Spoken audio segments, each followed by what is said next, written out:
हरिधन पता नहीं कहां से इतनी ऊर्जा लाता। सुबह सूरज निकलने के पहले वो जाग जाता। उसके बाद सुबह से रात को सोने तक वो किसी बैल की तरह काम में लगा रहता।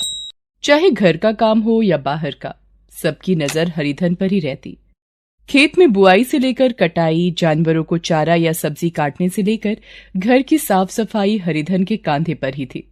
घर में उसको कोई भी काम बोला जाता, वो सिर झुकाए उस काम को करता। कभी किसी काम के लिए मना नहीं करता। लेकिन आज उसका दिल बहुत उदास है। वो चुपचाप घर के बाहर चारपाई पर लेटा कुछ सोच रहा था। मैं सब कुछ सह लेता हूँ, किसी को कुछ नहीं कहता। इसका मतलब ये नहीं है कि लोग मेरे साथ गुलामों जैसा व्यवहार करें। किसी जानवर से भी बदतर जीवन हो गया है मेरा यहाँ। अरे मैं नौकर तो नहीं हूं ना इस घर का, मैं घर का दामाद हूँ। भला दामाद के साथ ऐसा व्यवहार कौन करता है? हरिधन को वैसे तो कुछ बुरा नहीं लगता था, लेकिन आज उसकी सास ने जब उसे भला बुरा कहा और उसकी पत्नी गुमानी उसे चुपचाप सुनती रही, तो उसके सब्र ने जवाब दे दिया। उसकी आत्मा छिल गई और उसे उस दर्द का एहसास हुआ जो उसे अभी तक नहीं हुआ था। आज पहली बार उसकी आंखों में आंसू भी आ गए थे। तभी उसकी पत्नी गुमानी बाहर आई। क्या हुआ है तुम्हें? इस तरह बाहर क्यों आ गए? भूख नहीं लगी है क्या? चलो खा लो। अरे खा तो लिया, तुम्हारी माँ ने तो खिला दी मुझे गाली। अब पेट भर गया मेरा। देखो, ज्यादा टोंटबाजी मत करो और चलो उठकर खा लो। अब नहीं, अब चाहे ब्रह्मा भी बुलाए मैं नहीं आऊंगा। अरे किसे दिखा रहे हो अपनी गर्मी? ये तो एहसान मानो मेरे परिवार का जो इतने सालों से तुम्हें मुफ्त का पाल रहे हैं। गुमानी की बात हरिधन को फिर से चुभ गई। अभी थोड़ी देर पहले उसकी सास ने भी तो यही बात कही थी उससे। मुफ्त का पाल रहे हो? हैं? शर्म नहीं आती ये कहने में? सारा दिन तुम्हारे परिवार के लिए कोल्हू के बैल की तरह जुता रहता हूँ, तब जाके दो निवाले मिलते हैं, और तुम कह रही हो कि मैं मुफ्तखोर हूँ। हरिधन गुमानी से ये कही रहा था कि उसकी सास भी अपने दोनों बेटों के साथ घर के अंदर से बाहर आ गई। बाप रे, गुस्सा तो देखो इसका। ऐसा लगता है जैसे कहीं का राजकुमार है। राजकुमार नहीं, लेकिन इस घर का दामाद तो हूँ। ऐसे दामाद से तो भगवान बचाए जो बीवी के घर में ही घर जमाई बनकर सालों से पड़ा है। अपने शौक से तो नहीं आया मैं यहाँ, है? अरे आप लोगों ने ही बुलाया था, बार बार आने की मिन्नतें की थी। अब मतलब सध गया तो बेगाने बन रहे हैं? 10 साल पहले हरिधन की शादी गुमानी से हुई थी। उसकी माँ की कुछ दिन पहले ही मृत्यु होने के बाद वो बेचारा बिल्कुल अकेला पड़ गया। उसके पिता तो जब वो 9 साल का था तभी गुजर गए थे। हरिधन अच्छे घर से था, उसकी अच्छी खासी जायदाद भी थी। गुमानी के परिवार ने हरिधन के अकेलेपन का लाभ उठाया, उसे मीठी मीठी बातों के जाल में फंसाया, फिर अपनी बेटी गुमानी की शादी उससे कर दी। शादी के 1 सप्ताह बाद ही। एक बात कहूँ आपसे, आप बुरा तो नहीं मानेंगे? अरे कैसी बातें करती हो तुम? एक क्या 1000 बातें करो, तुम बीवी हो मेरी। अजी मेरा मन यहाँ बिल्कुल नहीं लगता। आप तो खेत की देखरेख में चले जाते हैं, मैं पूरा दिन भूत की तरह घर में अकेली रहती हूँ। अरे काम पर तो जाना पड़ेगा ना, इतनी जमीन जायदाद है, उसकी देखभाल तो मुझे करनी ही पड़ेगी ना। हरिधन की बात सुन गुमानी घड़ियाली आंसू बहाने लगी। ठीक है, आप करते रहिए उन्हीं की देखभाल, पर मेरी देखभाल कौन करेगा? अरे मैं करूंगा ना, और कौन करेगा? मैं करूंगा। इस तरह पूरा दिन घर से बाहर रहकर आप मेरी देखभाल करोगे? हरिधन तो क्या करूं बताओ? बोलो, तुम ही बोलो। क्यों ना आप ये सारी जमीन जायदाद बेच दें और मेरे घर यानी अपने ससुराल रहने चले। वे लोग बार बार आपको वहाँ बुला रहे हैं। वहाँ तो सब कोई है, माँ है, भैया है, 2 भाभियां हैं, उनके बच्चे हैं। यहाँ आपके और मेरे सिवा कौन है? हरिधन सोच में पड़ गया कि वो क्या करे क्या ना करे। इधर दिन बीतते जा रहे थे। गुमानी हर दिन एक ही राग अलापती। आखिरकार उसकी जीत हुई। हरिधन ने अपना सब कुछ बेच दिया और सारे पैसे गुमानी और अपनी सासू माँ को सौंप दिए। शुरू में ससुराल में उसकी खूब खातिरदारी हुई। अरे कितनी देर कर रही है गुमानी, दामाद जी कब से खाने पर बैठे हैं। आ रही हूँ माँ। अरे खीर कहाँ है? बिना मीठे के भी कोई खाना होता है क्या? वो तो मैंने बनाए ही नहीं। तू इन्हें खिला, मैं बना लाती हूँ। अरे नहीं माँ जी, रहने दीजिए ना, फिर किसी और दिन, है ना? अब तो यहीं रहना है ना मुझे। एक बहुत ही मशहूर कहावत है कि बहन के घर भाई कुत्ता ससुर के घर जमाई कुत्ता। धीरे धीरे हरिधन की हालत भी कुत्ते की तरह हो गई। पहले जहाँ दसियों पकवान उसकी थाली में होते, वहीं अब पकवान की जगह जूठे और बासी खाने ने ले ली थी। आज भी यही हुआ। वो बेचारा पूरा दिन थक कर आया और उसे जूठा खाना दिया जाने लगा, जिसे खाने से उसने मना कर दिया।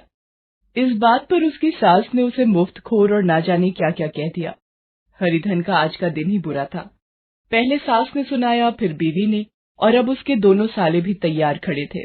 मतलब शर्म नाम की भी कोई चीज है कि नहीं है जीजा जी? है अरे कब तक यहाँ ससुराल की रोटी तोड़िएगा? है अरे इस तरह कोई मुंह उठाकर अपना जमीर बेचकर ससुराल में इतने साल रहता है क्या? है अपने दोनों सालों की बात सुनकर हरिधन आग बबूला हो गया।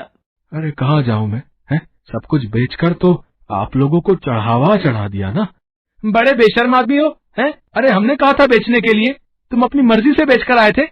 और ये क्या चढ़ावा चढ़ावा लगा रखा है? चलो मान लो कि तुमने कुछ पैसे दिए भी, तो उसके बदले मुफ्त का ठूसा भी तो है इतने दिनों। अरे किससे बातें कर रहे हो भाई? इसके तो आंखों का पानी मर गया है।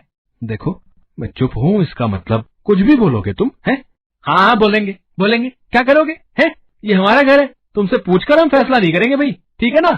अब तो हरिधन ने भी फैसला ले लिया। उसने चीखते हुए गुमानी से कहा कि गुमानी गुमानी गुमानी। अरे क्यों पागलों की तरह चीख रहे हो? मैं तो यहीं खड़ी हूँ। गुमानी मेरा जितना अपमान होना था हो गया, मैंने सह भी लिया, लेकिन अब नहीं। मैं इसी समय ये घर छोड़कर जा रहा हूँ। तू आ रही है मेरे साथ? बोल तू आ रही है? हरिधन ये बात दोहराता रहा, लेकिन गुमानी तो किसी पत्थर की तरह हो गई थी। हरिधन समझ गया कि वो नहीं आएगी। वो गुस्से में पैर पटकता हुआ वहां से निकल गया। कई मील तक वो पैदल ही चलता रहा। आज उसे अपनी स्वर्गवासी माँ की बहुत याद आ रही थी। कितना प्यार किया करती थी वो उसे।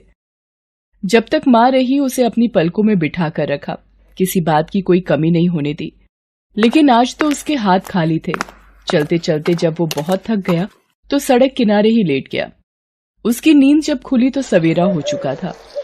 अरे अरे सवेरा तो हो गया है, लेकिन ऐसा लगता है मेरे जीवन में अब भी घुप अंधेरा है। हरिधन को बार बार अपने ससुराल वालों द्वारा दिया गया छल और अपमान याद आ रहा था।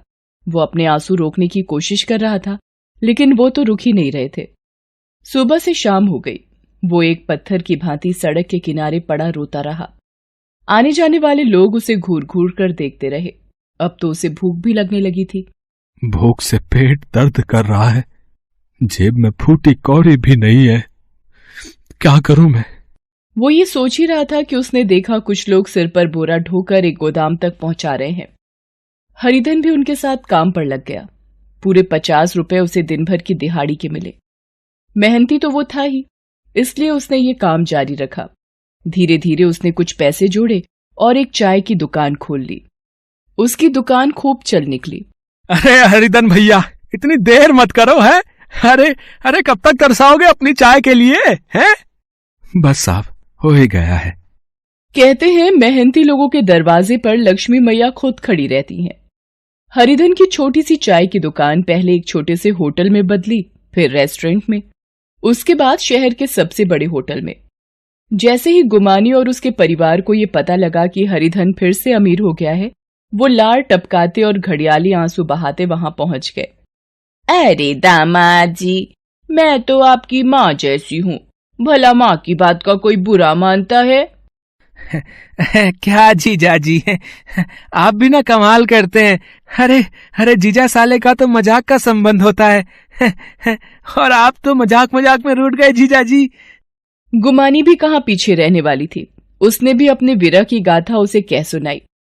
पता है आपके बिना कैसे काटे हैं मैंने दिन। आप तो चले हैं गुस्सा होकर, लेकिन मैं तो हर रात आपको याद कर रोती रही। चलिए अब घर चलिए।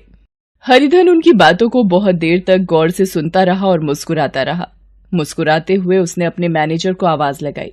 मैनेजर मैनेजर अरे अरे इधर आओ।